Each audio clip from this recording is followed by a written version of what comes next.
warahmatullahi wabarakatuh. Nama saya Muhati Putri. Di video kali ini saya ingin menjelaskan tentang salah satu teori akuntansi, yaitu result based theory. Nah, mari kita langsung ke video penjelasan berikut ini. Apa itu result based theory? Nah, pengertian dari result based theory atau bisa kita singkat yaitu RBT adalah suatu teori yang membahas mengenai sumber daya yang dimiliki perusahaan dan bagaimana perusahaan tersebut dapat mengelola dan memanfaatkan sumber daya yang dimilikinya dengan baik. Itu menurut Bontis et al. Pada tahun 2000. Nah, sedangkan menurut Ryahi Berkeley tahun 2003, RBT teori adalah teori yang membahas sumber daya perusahaan dan bagaimana perusahaan dapat mengelola dan memanfaatkan sumber daya dengan sumber daya yang ada di perusahaan sehingga dapat menciptakan nilai untuk bersaing dengan kompetitor-kompetitor lain.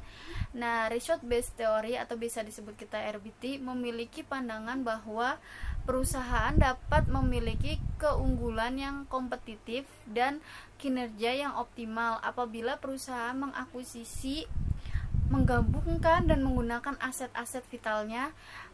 RBT teori dapat menjelaskan bahwa perusahaan dengan kemampuan mengelola intelektual kapital dengan maksimal. Dalam hal ini seluruh sumber daya yang dimiliki perusahaan, baik karyawan itu sendiri yaitu human capital, aset fisik bisa disebut physical capital maupun struktural capital, dapat menciptakan nilai bagi perusahaan tersebut. Nah, asumsi dari teori ini adalah bagaimana perusahaan mendapatkan nilai tambah dengan mengelola sumber daya yang dimilikinya. Nah, sesuai dengan kemampuan perusahaan tersebut, penciptaan nilai tambah bagi suatu perusahaan akan berpengaruh terhadap nilai perusahaan itu sendiri.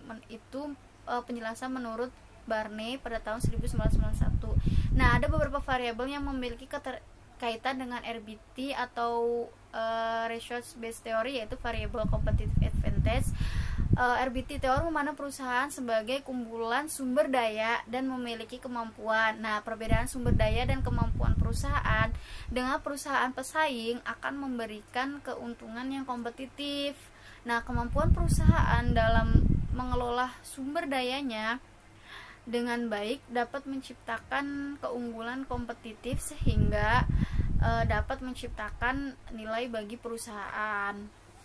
Nah, asumsi teori ini adalah bagaimana perusahaan dapat bersaing dengan perusahaan lain untuk mendapatkan keunggulan kompetitif dengan mengelola sumber daya yang dimilikinya sesuai dengan kemampuan perusahaan tersebut. Nah, dari beberapa pengertian mengenai RBT teori dapat diketahui intinya adalah perusahaan tidak dapat mengambil keunggulan dari kompetitif yang dimiliki oleh suatu organisasi lain atau perusahaan-perusahaan lain karena keunggulan tersebut merupakan sumber daya yang langka, sukar ditiru dan tidak dapat tergantikan. Nah, cukup sekian penjelasan dari teori ini. Mohon maaf jika ada kata-kata yang kurang atau penjelasan yang terlalu singkat. Wabillahi taufiq wal hidayah. Wassalamualaikum warahmatullahi wabarakatuh.